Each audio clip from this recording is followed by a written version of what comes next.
अशा पद्धतीने वेगवेगळ्या कादंबऱ्या कथांच्या माध्यमातून अण्णाभाऊ साठे आपल्याला नायकांच्या माध्यमातून तुम्हाला संस्कार देत आहे. आणि अशा पद्धतीनं हे असं ऐतिहासिक साहित्य, अशा गाथ्याचं साहित्य असल्यामुळं अण्णाभाऊ साठेंच्या 8 पुस्तकावर 8 चित्रपट निघालेले आहेत. आणि हेच अण्णाभाऊ साठे रशियाला जातात, रशियामध्ये त्यांचा सन्मान होतो. या सगळ्या गोष्टी आपण अण्णाभाऊ साठेंच्या आयुष्यावर जर बोलायचं झालं तर आपल्याला एक दिवस नाही तर 2-2 सत्र ठेवावं लागते. आणि बांधवांनो, आज जर का आपण बघितलं तर तो तत्कालीन काळ आणि आजच्या काळामध्ये प्रचंड फरक. आज आपल्या प्रगतीची साधनं, प्रगतीची माध्यमं वेगळी आहेत आणि आज आपल्याला लढाईची साधनं सुद्धा वेगळी आहे, लढाईचं स्वरूप सुद्धा वेगळं आहे. पण आपण सदैव लढलं पाहिजे. अण्णाभाऊ साठेंनी आपल्याला शिकवले, डॉक्टर बाबासाहेब आंबेडकर यांनी शिकवलं आणि त्याच्यामुळं आपण लढण्याचा बाणा हा कायम ठेवला पाहिजे. आपण माता समाजाची दुर्दशा का झाली तर समाजाकडे नियोजन नसल्यामुळे. बरं, आपला समाज हा पूर्वीपासून असाच गरीब होता का, वंचित होता का? तर आपल्याला 3 महात्म्यांनी, महात्मा ज्योतिबा फुले, विठ्ठलरामजी शिंदे आणि डॉक्टर बाबासाहेब आंबेडकर या 3 लेखकांच्या पुस्तकामध्ये मातक समाज, राज्यकर्ती जमात असल्याबाबतचे पुरावे आहेत. म्हणजे जर का आपण राज्यकर्ती जमात होतो तर मग आज एवढी वाईट अवस्था का? आणि राज्यकर्ती जमात होती हे एक मातक समाजाचं कोणी लेखक असाल आणि त्याने जर लिहिलं तर आपण म्हणू शकतो की यानं खोटं लिहिलं, आपल्या समाजाला फक्त मोठेपण दाखवण्यासाठी लिहिलं. पण महात्मा ज्योतिबा फुले त्यांच्या कादंबरीमध्ये लिहित असताना लिहितात, मांगास बहुत पिढीले, सजीव दडिले गडीच्या पाया, लेस उरले उसने मांगा, ज्या गती न्याय नाही, ज्या गती आले न्यायात. मांगांनो सकळ कळा झाल्या अवकळा, उसा म्हणाला सत्य बिन. सत्तेशिवाय तुमची ही अवकळा झालेली आहे असं महात्मा ज्योतिबा फुले आपल्याला सांगतात. म्हणजे तुम्ही कधीतरी सत्ताधीश होता आणि तुमची सत्ता गेल्यामुळे तुमच्याकडे वाईट दिवस आले असं महात्मा ज्योतिबा फुले आपल्या पुस्तकामध्ये लिहित होतात. विठ्ठलरामजी शिंदे नावाचे मराठा समाजाचे लेखक आहेत. ते काही मातक नाही, ते भारतीय अस्पृश्यतेचा प्रश्न या पुस्तकामध्ये लिहितात की मातक समाजाचं नाव दक्षिणेकडे तुंगभद्रा नदीच्या किनारी किष्किंधा नावाचा देश होता आणि त्या किष्किंधा नावाच्या देशामध्ये मंगराष्ट्र नावाचं राज्य होतं आणि तिथं मातक समाजाच्या राज्याची सत्ता होती. आणि असा लेख आजच्या बदामी येथील मुकुटेश्वराच्या मंदिराजवळ असलेल्या ज्या पद्धतीने अशोकाचे शिलालेख आहेत, अशोकाचे शिलालेख समस्त भारतभर ज्या पद्धतीने आहेत, तसं मातक समाजाच्या राज्यकर्ती जमात असल्याबद्दलचा एक लेख आजच्या कर्नाटक राज्यातील विजयनगर जिल्ह्यातील बदामी येथे मुकुटेश्वराचं जे एक मंदिर आहे त्या मंदिरापासून एक शिलालेख आहे आणि त्या शिलालेखावर लिहिलं आहे की इथे मातक समाजाचे राज्य होते. आणि चालुक्य नावाच्या राजाने 6व्या शतकामध्ये मातक समाजाच्या राज्याला हरवलं आणि त्यांना गुलाम केलं आणि मातक समाजाच्या वाईट दिवसांना तेथून सुरुवात झाली 6व्या शतकापासून असं विठ्ठलरामजी शिंदे लिहितात. म्हणजे मातक समाजाचे चांगले दिवस होते याला ऐतिहासिक पुरावे आहेत की नाही? डॉक्टर बाबासाहेब आंबेडकर अस्पृश्य मूळचे कोण आणि ते अस्पृश्य का झाले या पुस्तकामध्ये लिहित असताना ते लिहितात की बाणाच्या कादंबरीचा संदर्भ देत असताना बाण या एका लेखकानं एक कादंबरी लिहिलेली आहे आणि त्या कादंबरीमध्ये एक वर्णन आलेलं आहे. ते वर्णन अस्पृश्य मूळचे कोण आणि ते अस्पृश्य का झाले या कादंबरीमध्ये डॉक्टर बाबासाहेब आंबेडकर लिहितात.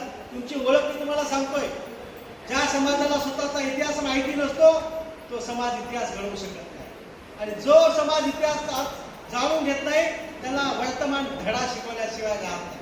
मुळात आपण कोण आहोत हे मातक समाजाला माहिती नसल्यामुळे ही आपली आवश्यकता आहे. आणि जर का आपण कोण आहोत याचं जर का ज्ञान मातक समाजाला असतं तर मातक समाज मागील 50 वर्षापूर्वीच लढाईला सुरुवात केलेली असते, जी लढाई आपण आता सुरू केली.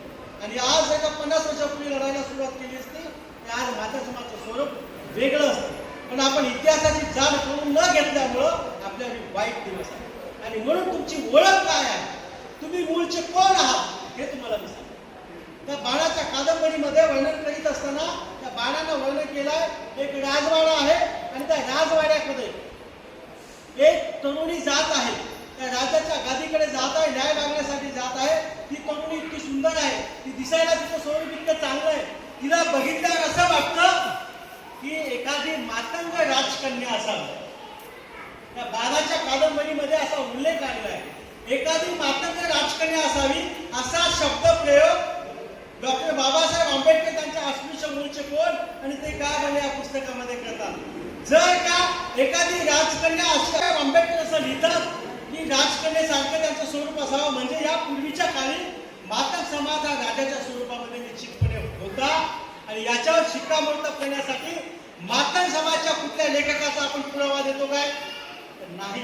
जे महात्मा फुले आहेत ते माळी समाजाचे आहेत, जे विठ्ठलरामजी शिंदे आहेत ते मराठा समाजाचे आहेत, आणि डॉक्टर बाबासाहेब आंबेडकर संबंध भारतीयाचे नेते आहेत, इतिहास संशोधक आहेत आणि बौद्ध समाज. आणि या तिन्ही लेखकांनी लिहिलेल्या पुस्तकामध्ये मातंग समाजाच्या इतिहासाबद्दल लिहित असताना ते लिहितात की पूर्वाश्रमी हा मातंग समाज अधिकाधिक राज्यवंश होता आणि राजाची जमात होता. असं या तीन पुस्तकाच्या इतिहासाच्या पानावरून आपण उल्लेख देऊ शकतो. आणि अशा प्रकारे जर आपण असेल नंतरच्या काळामध्ये आपली अवदशकता झाली. त्याचं कारण हे आहे की मातंग समाजामध्ये आपण जे अण्णाभाऊ साठेंचं साहित्य मी आतापर्यंत तुम्हाला सांगितलं, त्या साहित्याचा योग्य तो संस्कार आपण समजून न घेतला, आपला लढाऊपणा कायम न ठेवल्यामुळं आपण कुठंतरी या इतिहासामध्ये दडलो. आणि आपल्या समाजाचे इतिहास संशोधक आहेत डॉक्टर सुहास नाईक. सुहास नाईक साहेबांनी एक संदर्भ देत असताना एका व्याख्यानामध्ये सांगितलं होतं, एक इंग्रज अधिकारी होता. इंग्रज अधिकाऱ्याला अशी डायरी लिहायची सवय होती. तो डायरीमध्ये दिवसभरामध्ये झालेला वृत्तांत तो लिहित होता. आणि मातंग समाजाबद्दल तो लिहित असताना एल्फिन्स्टन नावाच्या इंग्रज अधिकाऱ्याने आपल्या डायरीमध्ये नोंद करून ठेवलंय की मातंग समाज हा शूर समाज आहे, मातंग समाज हा झुंजार समाज आहे, मातंग समाज हा लढाऊ समाज आहे, पण मातंग समाज हा तितकाच फुगीर आहे. आणि त्यांनी त्यांच्या डायरीमध्ये लिहिलंय की मातंग समाजाला जर का कोणी चार गोष्टी चांगल्या माणसांनी बसून लिहिलं, चार माणसांनी बसून असं सांगितलं, अरे तू तर हे करू शकतोस, तू त्याला मारू शकतोस, तुम्ही आज कोणी जाऊन हे करू शकता असं म्हटलं की केवळ आणि केवळ त्या माणसाची शाबासकी मिळावी म्हणून मातंग समाजाने आचार विचार न करता त्या माणसाची शाबासकी मिळावी म्हणून विनाकारण काही कामं केलेली आहेत. आणि त्याच्यामुळे मातंग समाज बदनाम झाला आणि मातंग समाजाच्या मागे नको त्या गोष्टी लागल्या असं त्या एल्फिन्स्टनने लिहिलं. आणि ती पण 10 वर्षापासून याच्यामध्ये अमूलाग्र बनली. आणि मातंग समाज आज स्वतःचं धडावर स्वतःचं डोकं आहे आणि त्या डोक्यातून विचार करतोय. आणि त्याच्यामुळे आता मातंग समाजाची चळवळ उंच भरारी घेते. आरक्षण उपयोगाचा लढा आपण बघतोय, मातंग समाज स्वतःच्या ताकदीवर लढा लढतो. आणि त्याचं कारण आहे की मातंग समाजाला आपल्या चुकांची जाणीव झालेली आहे. आता चुकांपासून त्यानं बोध घेतलाय आणि त्यानं आता ठरवलंय की आम्हाला मोठं व्हायचंच आहे. जे गतवैभव आहे, जुन्या काळात जे आमचं वैभव लयाला गेलेलं आहे ते आम्हाला पुन्हा प्राप्त करण्यासाठी आम्ही लढलं पाहिजे, एकीने लढलं पाहिजे. खूप लढलो बेकीने, आता लढूया एकीने हा नारा घेऊन मातंग समाज आता लढतोय. म्हणून आता मातंग समाजामध्ये महाराष्ट्रामध्ये दखल करतो. आणि हे तुमचं श्रेय आहे, हे तुमचं बौद्धिक आता चळवळीतलं स्वरूप आहे, ते तुमचं विचारमंथन झाल्यामुळं हे शक्य आहे. आणि हे त्याच्यामुळे शक्य झालेलं आहे. नाही तर गडचिरोली सारख्या ठिकाणी आज आपण इतके एकत्रितपणे बसतो. आपण समाजाचा विकास नियोजन होण्यामागे काय करायला, जर का तुम्ही बघितलं प्रत्येक समाज, मुस्लिम समाज घ्या, दिवसातून 5 वेळा भेटतो. नाहीच भेटू शकला तर शुक्रवारी तरी कंपल्सरी मस्जिदमध्ये भेटतो. ख्रिश्चन समाज घ्या, दर रविवारी तुमच्या चर्चमध्ये भेटतो आणि नियोजन करतो. त्याला सुख दुःख माहीत असतं. आज जर का इथं आमच्या यांना पायगणजींना काय झालंय हे डोंगरे साहेबांना माहिती नसतं. डोंगरे साहेबांना काय झालंय हे आमच्या यांना कांबळेजींना माहिती नसतं. का? आपल्या भेटीच होत नाही. या जयंतीला आमची भेट झाली डायरेक्ट दुसऱ्या जयंती. बौद्ध समाजात तुम्ही बघितलं तर महिन्यातून एकदा तरी दर महिन्याला विहारामध्ये ते भेटतात. महिला मंडळ असतं त्यांचं, दररोज सायंकाळी त्या विहारामध्ये बसतात, मुलांचा अभ्यास घेतात. तिथं नियोजन होतं. तुमच्या सुखादुखाच्या गोष्टी माहिती होतात, अडचणी माहिती होतात. कोण आजारी आहे त्याच्यासाठी चर्चा होते, कुणाचा मुलगा शिकला त्याच्यासाठी चर्चा होते, कुणाच्या मुलाच्या फीसाठी अडचण आहे त्याची चर्चा होते. बांधण्याच्या बाबतीमध्ये चर्चेची कुठलंही ठिकाण नव्हतं. माग एकत्र बसत नव्हता. पण सुदैवानं आता मात्र एकत्र बसायला लागला. आणि जर का असं आपण वारंवार एकत्र बसायला लागलो तर मातंग समाज इथल्या कुठल्याही समाजाच्या तुलनेमध्ये मागे राहणार नाही याची आपण खात्री देऊ शकतो. आणि याच्यासाठी आज आपण म्हणायचो आम्ही शिक्षणामध्ये मागे पडलो, संधी होती, आमच्याकडे खूप सारे टॅलेंट आहे पण आम्हाला साधन नाही. आता हा बहाणा तुम्ही करू शकणार नाही. तुम्ही लक्षात घ्या, पूर्वी म्हणायचो की आम्ही वसतिगृहामध्ये जरी गेलो तरी आमचा नंबर लागत नाही. आम्हाला प्रशिक्षण घ्यायची इच्छा आहे पण प्रशिक्षणामध्ये आमचा नंबर लागत नाही. बार्टीमध्ये असं व्हायचं. इथं बुडर समाजाचे आमचे नेते बसलेले आहेत. बांधवांनो, बार्टीचा जर का आपण संपूर्ण आतापर्यंतची माहिती मागितली तर 90% लाभ एकाच जातीला. आपण या सगळ्या लोकांवर मात झाली पाहिजे, आपल्या लोकांना संधी मिळाली पाहिजे. म्हणून आपण सर्वांनी लढा दिला आणि त्या लढ्याला यश आलं आणि महाराष्ट्रामध्ये आरटीची स्थापना झाली. आणि त्या आरटीच्या माध्यमातून तिथं बसलेल्या आता तुमच्यापैकी कुठलाही मुलगा म्हणू शकणार नाही माझ्यामध्ये टॅलेंट होतं पण मला संधी मिळालेली नाही. तुम्हाला आरटीच्या माध्यमातून प्रशिक्षण घेण्याची संधी मातंग समाज आणि तत्सम जातीला आता महाराष्ट्र शासनाने उपलब्ध करून दिलेली आहे. तुम्हाला मोठं होण्यासाठी आपण जास्तीत जास्त घरामध्ये चर्चा काय करतो की या गडचिरोलीचा आमदार पुढचा कोण होईल, गावचा झडपी सदस्य कोण होईल, खासदार कोण होईल, नगरसेवक कोण होईल. आपल्या घरातल्या चर्चा, आपल्या वाड्या वस्तीमध्ये टपरीवरच्या चर्चा काय असतात, भविष्य कोण होईल. मी सांगतो, या गावचा आमदार कोणीही झाला, या क्षेत्राचा खासदार कोणीही झाला, तुमच्या गावचा सरपंच कोणीही झाला तर तुमच्या घरामधला विकास होऊ शकत नाही. ज्या दिवशी तुमच्या घरामध्ये एखादी कर्मचारी किंवा एखादी उद्योजक तयार होईल त्याच दिवशी तुमच्या घराचं स्वरूप बदलणार आहे. त्याच्यामुळे आपल्या घरामध्ये चर्चा करीत असताना, वाडी वस्त्यामध्ये चर्चा करीत असताना आपल्या समाजामध्ये कर्मचारी, आपल्या समाजामध्ये उद्योजक कसे तयार होतील यासाठी आपण चर्चा केली. आणि ते आमच्या जवळ कोणा येतात त्या पद्धतीने तिथं वातावरण निर्माण होतं. इतर ठिकाणच्या वातावरणामध्ये फरक का पडतो? आमच्या ठिकाणी आपली काही नसताना आपण विधायकाने चर्चा करतो. मग माझा मुलगा ती चर्चा करतो की उद्याचा सरपंच कोण, उद्याचा नगरसेवक कोण. पण जर का आपण गावामध्ये अशा चर्चा करत गेलो की आमच्या गावामध्ये एकच पोलीस आला होता, पुढच्या वेळेस PSI झाला. आपण चर्चा अशी केली पाहिजे, यावेळेस PSI झालाय, दुसऱ्या परीक्षेमध्ये BDO आणि तहसीलदार झाले पाहिजे. गावामध्ये वातावरण एकमेकांकडे संदेश आहे.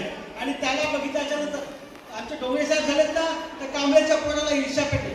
कांबळीच्या पोराला वाटलं की मी तहसीलदार झालं पाहिजे, पुढच्या वेळेस पायगणच्या पोराला ही ईर्ष्या होईल, तो का PSI झाला ना मी DYS. आणि ही स्पर्धा निर्माण होण्यासाठी तुमच्या माग मोहल्ल्यामध्ये, तुमच्या बुडार मोहल्ल्यामध्ये ह्या चर्चा झाल्या पाहिजे की आमच्यामध्ये अधिकारी जास्तीत जास्त कसे मिळतील. आपल्याकडे वाचनाची संस्कृती निर्माण झाली पाहिजे, वाचनाबद्दल महापुरुषांबद्दल निर्माण झालं पाहिजे.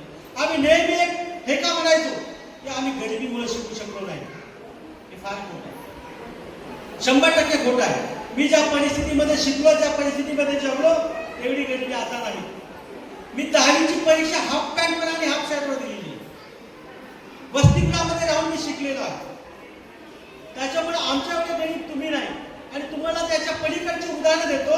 इथं काही विद्यार्थी आहेत, विद्यार्थ्यांनी प्रेरणा घेतली पाहिजे. मी तुम्हाला सांगतो, अण्णाभाऊ साठे 1.5 दिवस शाळेत गेले, त्यांना शिकण्याची संधी नव्हती, पण त्यांचं साहित्य जगाच्या 27 भाषांमध्ये गेलं. त्यांना गरिबी आली का? डॉक्टर बाबासाहेब आंबेडकरांना शाळेमध्ये बसून दिलं जात नव्हतं. त्यांनी शासकीय दिव्याखाली बसून अभ्यास केला, चाळीमध्ये राहिले, 10x10च्या खोलीमध्ये अभ्यास केला. आणि आज जगातलं सर्वोच्च विद्यापीठ असलेल्या कोलंबिया विद्यापीठाच्या समोर स्टॅच्यू ऑफ नॉलेज म्हणून डॉक्टर बाबासाहेब आंबेडकरांचा पुतळा विद्यापीठापुढे जर का उभं राहत असेल, एवढं मोठं जर का बाबासाहेब आंबेडकर होऊ शकतात तर त्याच्यामुळे अडचण आज आपल्याला आहे. डॉक्टर बाबासाहेब आंबेडकरांचा पुतळा जर का तिथं उभा राहत असेल आणि ते भारत देशाच्या या परिस्थितीत जात असतील, तेवढी गरिबी आज आपली आहे का? त्याच्यापेक्षा तुम्हाला उदाहरण देतो जे तुम्हाला सगळ्यांना माहित आहे. डॉक्टर APJ अब्दुल कलाम सगळ्यांना माहित आहे. डॉक्टर APJ अब्दुल कलाम हे पेपर विकायचे. त्यांच्या कुटुंबातल्या लोकांचा व्यवसाय काय होता? हे सायकल दुरुस्तीचं दुकान. सायकल दुरुस्तीच्या दुकानामध्ये ते काम करायचे. त्याच्या उत्पन्नातून APJ अब्दुल कलाम शिकले, भारत देशाचे सर्वोच्च सायंटिस्ट झाले. आपल्या देशाला अनुभव संपन्न ज्या माणसांनी बनवलं ते doctor APJ Abdul Kalam paper विकायचे. या देशाचे राष्ट्रपती झाले. एक जर का पेपर विकणारा देशाचा राष्ट्रपती होऊ शकतो, भारताला अनुभव संपन्न बनवू शकतो, तेवढे गरीब तुम्ही आहात का? इतकं गरीब आता कोणी आहे का? आता याच्यापेक्षा आणखी एक उदाहरण देतो अनिता. याच्यापेक्षा जास्त गरिबीचं उदाहरण असं आहे, तुम्ही सगळ्यांनी न्यूटनचं नाव ऐकलेलं आहे. या जगभरामध्ये न्यूटनच्या नावाशिवाय काहीच पूर्ण होत नाही. न्यूटनचं नाव तुम्हाला सगळ्यांना माहित आहे. ह्या न्यूटन जेव्हा लहान होता, ती एक महिला प्रेग्नंट होती. ती गरोदर असताना तिचा पती वारला. मला इतकी परिस्थिती सांगतो की तुम्हाला प्रेरणा मिळाली पाहिजे. आपण आपल्या मुलांना प्रेरित केलं पाहिजे की मोठं होण्यासाठी तुम्हाला संघर्ष करायला लागतो. 18 ते 20 वर्षाची मुलगी प्रेग्नंट होती, तिचा नवरा परत पावला. त्याच्यानंतर तिने एका बाळाला जन्म दिला. बाळाला जन्म दिला, त्या मुलीचं वर्ष 20 वर्षाचं. बाळाला जन्म दिल्यानंतर तिनं तिच्या आजी आजोबाकडे म्हणजे त्या मुलीच्या आईकडे आणि वडिलांकडे त्या मुलाला दिलं. तो मुलगा म्हणजे न्यूटन, जो पोटात असताना त्याचे वडील मरण पावले. मग त्याच्या आईनं दुसरं लग्न केलं.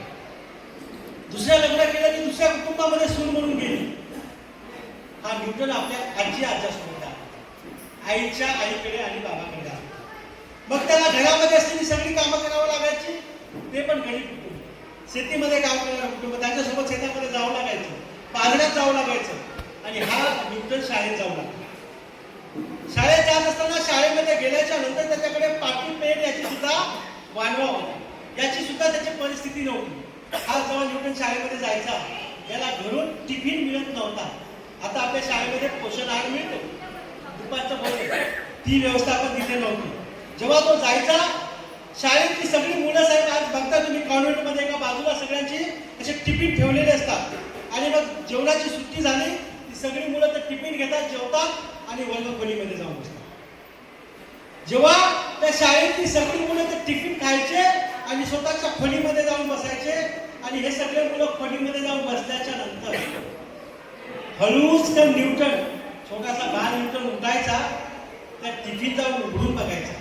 आणि ज्या टिफिन मध्ये 2-3 घास मुरलेले असतील, या टिफिन मध्ये 2 घास, त्या टिफिन मध्ये 2 घास, असं 2-3 टिफिन मध्ये 2-2 घास खाऊन तो पोट भरायचा. आणि तो पुन्हा वेगळ्याच्या खोलीत बसायचा. त्या शाळेमध्ये जो होमवर्क असायचा, थोड्या बऱ्या श्रीमंतांच्या घरची पोरं होमवर्क करत नव्हतं, त्या सगळ्या पोरांचे होमवर्क तो लिहून द्यायचा. त्याच्याबद्दल ते पोरं त्याला पेन्सिल, पेन, पाटी, पुस्तक, वही द्यायचे. आणि अशा पद्धतीनं ज्या पोराला पाठी पुस्तक घेण्याची ऐपत नव्हती, ज्या न्यूटनला घरून त्याला जेवणाचा डब्बा मिळत नव्हता, त्या न्यूटनच्या नावामध्ये जगभरातले 1000पेक्षा जास्त पेटंट आहेत. आणि जगभरामध्ये कुठल्याही शाळेमध्ये न्यूटन शिवाय शाळेचा कोर्स पूर्ण होऊ शकत नाही. इतका जर का न्यूटन मोठा होऊ शकतो, संघर्षातून जर का एखाद्या माणसाच्या मनामध्ये जिद्द असेल की होय मला मोठं व्हायचं आहे, त्या माणसाला परिस्थिती थांबवू शकत नाही. आणि हे जर का आपण आदर्श घेतला तर आज आपण न्यूटन इतके गरीब नाही. इतक्या गरिबीतला न्यूटन जर का इतका मोठा होऊ शकतो, तर आज आमच्याकडे सगळं काही उपलब्ध आहे, तर आम्ही काहीही करू शकतो आणि मोठे होऊ शकतो. हे आपण आपल्या लेकरांना समजून सांगतो. पण आज आपण आपल्या लेकरांना काय सांगतोय? सासरी कमी बहुती. आपल्या घरी काय सिरियल चालू असतात? कुठला तरी देवाची सिरियल चालू असते, कुठला तरी पिक्चर चालू असतो. तर कोंबड्यासारखे रंगवलेले केस असतात, बाजूला कापलेले केस असतात आणि ते बघताना आपले थोडं अट्टहास करतात. आपण सुद्धा ते बघतो.